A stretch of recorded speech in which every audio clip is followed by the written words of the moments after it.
Welcome everybody to the Duke Bug Bounty Program talk. You will be hearing from the Dream Team, is what I have dubbed them and what they have lived up to and went above and beyond. They've done great work. Just a brief bit about the project. For some time, Duke, the IT Security Office has had the idea of having a bug bounty program to allow the Duke community to penetration tests or pen test websites and web applications and submit these findings for rewards and help better the security of the Duke community overall. And with that said, I will turn it over to the team. I believe Niam's going to take off. That's right. Let me just share my screen here. 1 second. And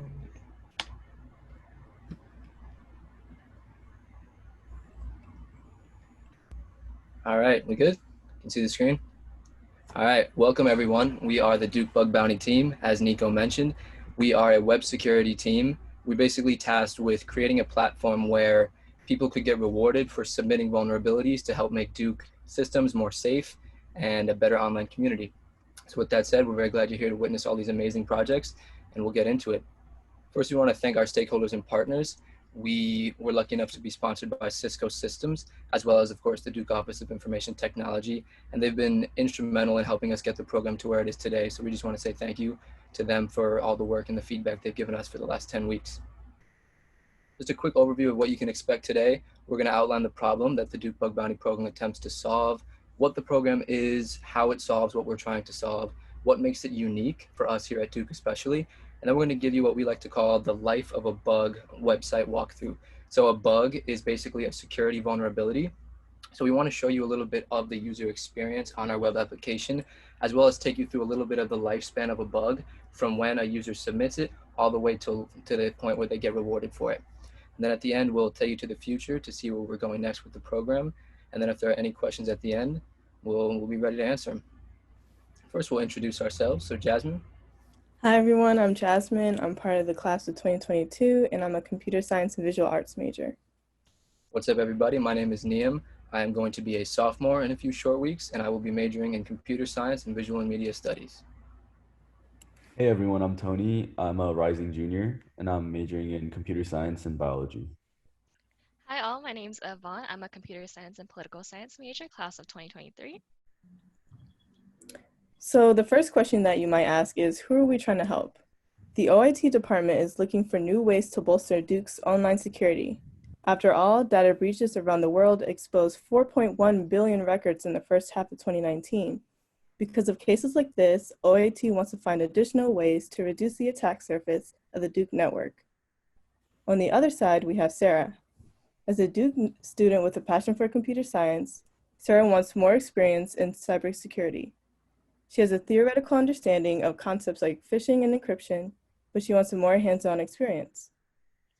And so to meet the needs of both parties, we're here to develop the Duke Bug Bounty Program. This is an incentive-based initiative that rewards ethical hackers for submitting vulnerabilities or bugs that we fix. So to put it simply, there's a literal bounty on software bugs that participants find. And this platform will let students get some hands-on experience with cybersecurity while also improving Duke systems. We developed a short tutorial video for our users to get familiar with this platform, which we'll show you right now. Welcome to the Duke Bug Bounty Program. Thank you for taking the time to help make Duke systems more secure. As a Duke student, postdoc, or full-time benefits eligible employee, you have the opportunity to assess Duke systems by performing penetration testing, simulated cyber attacks meant to find security vulnerabilities or bugs in a system that could then be exploited. There are many types of security vulnerabilities. For example, if Shibboleth allows you to log in even when you enter the wrong password, that would constitute an authentication bypass vulnerability, a high-level threat that could expose sensitive information to malicious actors. For a full list of vulnerabilities that are in scope for this program, click the Y button on the How to Play page. You may also hover over each item in the list for a brief description of that vulnerability. To begin penetration testing, visit vcm.duke.edu and reserve a virtual machine. This is to ensure that all participants are indeed members of the Duke community. Next, select the Kali Linux option to run a Kali Linux image on your virtual machine and begin penetration testing. Do not perform any tests that will disrupt services or impair others' ability to use them. If you do uncover a vulnerability, recall that access does not equal authorization. Just because you gained access doesn't mean that you can look at information that's not meant for you. Simply cease testing and submit a report. Once you submit, the Duke Office of Information Technology will review your work and contact you with any questions. And if your submission falls within scope, you will be compensated for your efforts. Thank you and happy bug bounty hunting.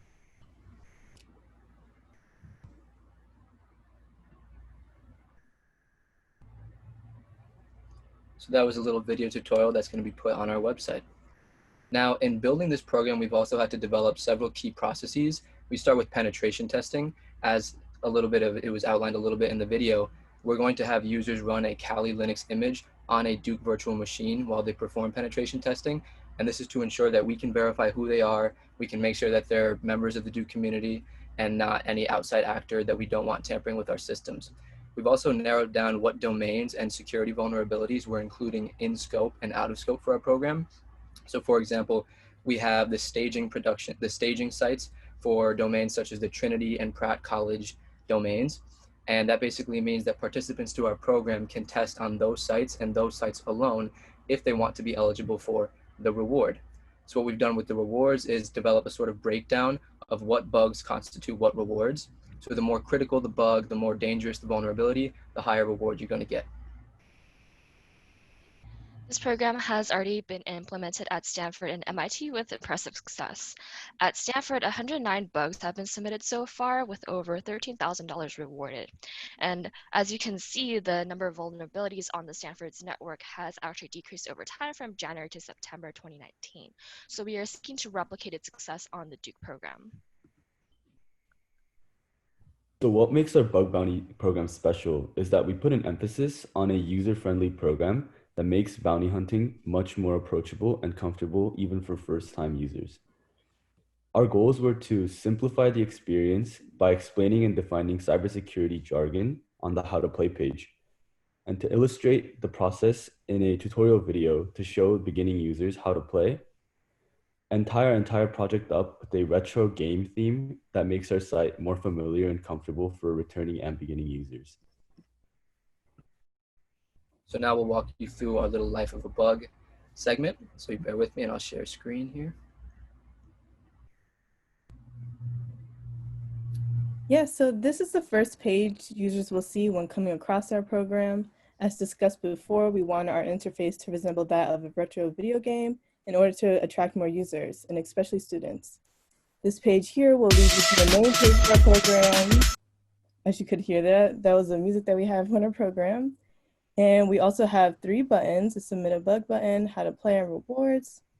And before we get into the submission process, let's go into the how to play page.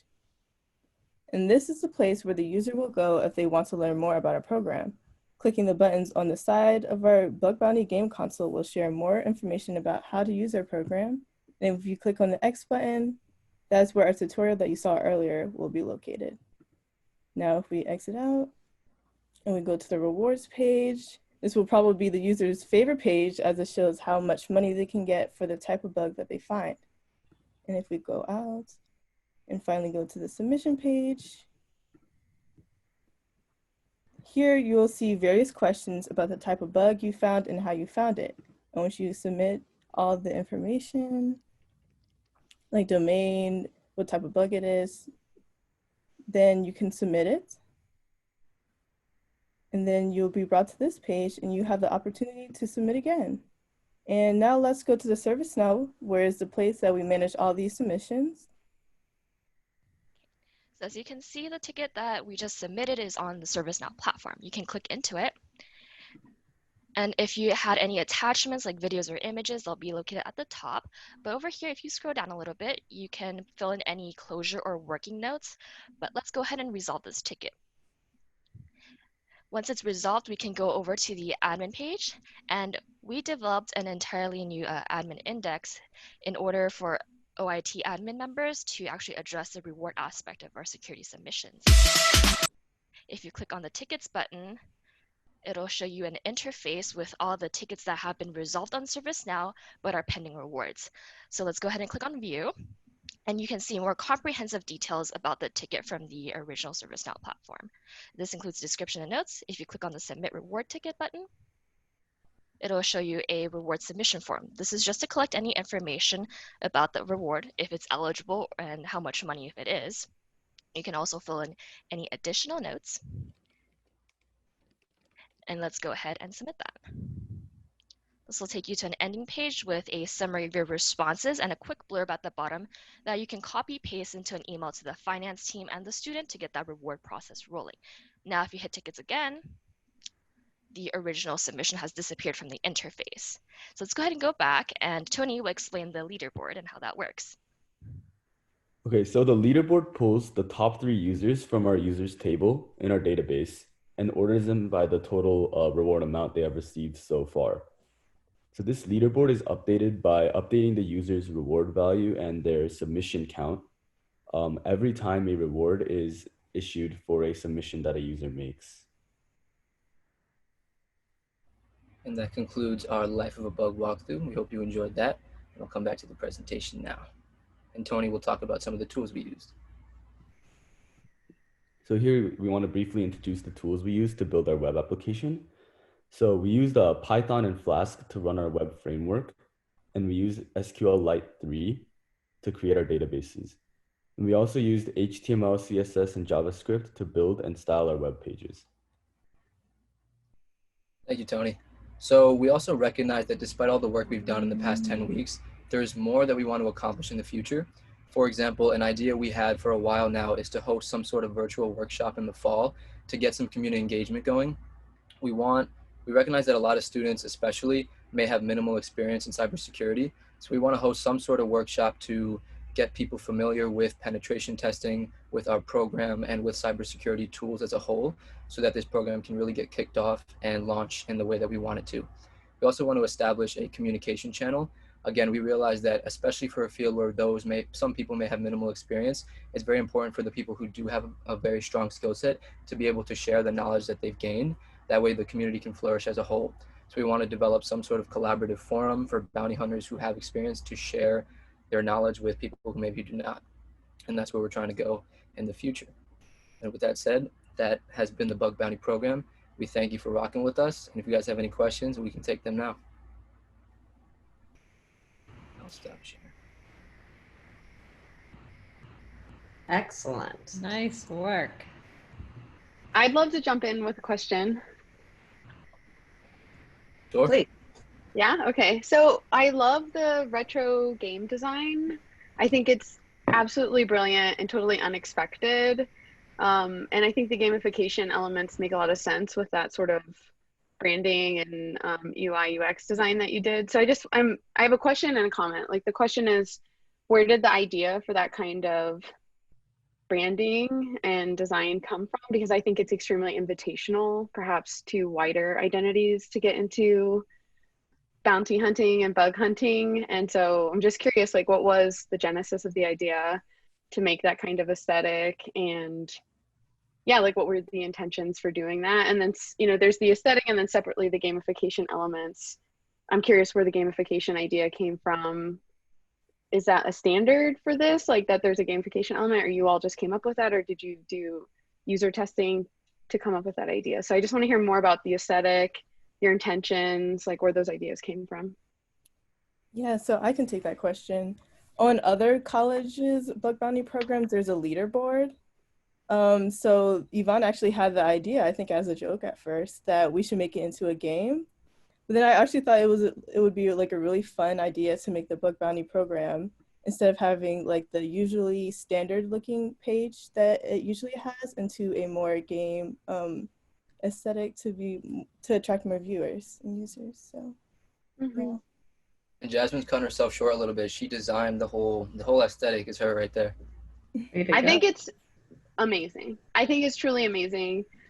I'm a researcher. I do design research, and so my brain immediately is like, I would love to know. I mean, this is, if you were interested in doing this, it would be so amazing to see if the aesthetic and the interactive elements, like the gamification elements, if that actually does attract a more diverse group in terms of identity representation into bug hunting. And if it does, that would be amazing, you know, contribution to this field in terms of bringing maybe more diverse entities into diverse identities into this landscape, which I know tends to be like white male dominated space. So I think this is brilliant. I think I would love to see what becomes of it and what kinds of impact it could have. But I have a gut sense that this kind of aesthetic quality could be really invitational to a wider assortment of people. And if you couple it with what you were saying in terms of workshops and making the tools for doing this kind of work more widely available, in addition to the aesthetic elements that you've built in, I really wouldn't be surprised if a significant contribution is made here in terms of widening the scope on who does this kind of work.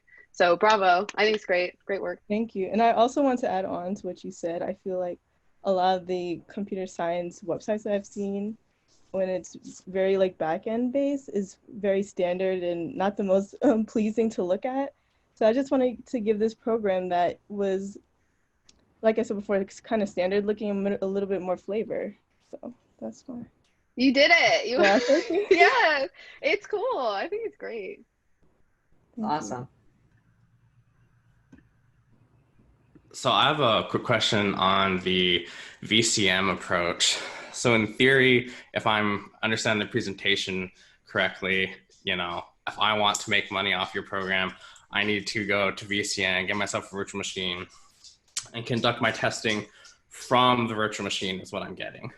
However, and perhaps Niko can correct me, I would suggest that the majority of our attacks and incidents tend to come from outside of the Duke network versus the virtual machine, which is on the Duke network. So I'm curious if you guys have had conversations onto, I guess, how did you arrive at your answer that we're going to use VCM, and how do you account for potential incidents that come from out of network? Good question. Can address the first part of your question. So we just wanted to make sure that we could distinguish between malicious actors and actual bounty hunters, and we wanted to be able to do that by checking their IP address. So by ensuring that students are operating on the VCM, we can actually assign them an IP address and check that off. As for your latter part of the question, could you actually say that again for me? Yeah, so for example, sorry, go ahead, Niko. I can elaborate on it a bit, and I think what Kai's looking at is, you know, making sure that the environment presented to our pen testers is kind of the same environment that external attackers would be looking at. And in that case, I think we're at a bit more of an advantage in the network, because anything that's exposed externally is, you know, most definitely usually exposed internally as well. And if not, we have things internally that aren't being exposed externally that are still being found. We're at even more of a benefit because, you know, all it takes is one attacker to find a foothold into the network, and then they can exploit those. So, you know, I think it's pretty much a win-win there for making sure that we're on our network, and I don't see any real detriment. But I don't like to speak in absolutes, and I can be proven wrong. Security doesn't like to speak in absolutes. Very good job, guys. Very good job. Thank you. That's excellent. So Niko, what are your plans for this going forward? You know, we have plans for this, but the team is well equipped to answer that, and I will let them. Oh, sorry. Go for it. No worries. Sure. So we had a meeting yesterday, and we're basically getting the process going of converting this to a production site. So we're working with Duke Web Services and the IT security office right now to get that going. And we anticipate right now that we may need to do some more work in helping to make that transition, considering we developed it ourselves and there's certain parts of the code that maybe we need help explain to the IT security office just to make the transition more go much more smoothly. But that's basically our main goal right now, is to get this, whatever changes need to be made so that it can be put on a production site for Duke to actually use it, to help make that happen and get this going as soon as possible as it can be. Great. I could see this an excellent program, both educationally to teach people more about security and awareness, as well as to help our systems and identify those vulnerabilities. So those are two goals right there. I have a question. How have other schools arrived at the bounty, the amounts, the rewards? And how are we thinking about doing that?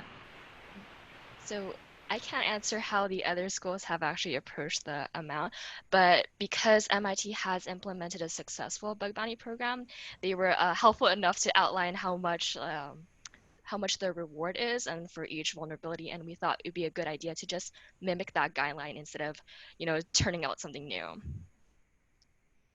And to add on to that, as far as how we're approaching the financial piece of it now, I've been in talks with Mary. It's kind of gone up to Richard, and with the current pandemic situation, it's a lot more difficult to get budget approvals where needed. So there are some ideas floating around for non-monetary based rewards while we kind of work out the details there. But that is all in the background happening. Awesome. Excellent job. Thank you very much, team.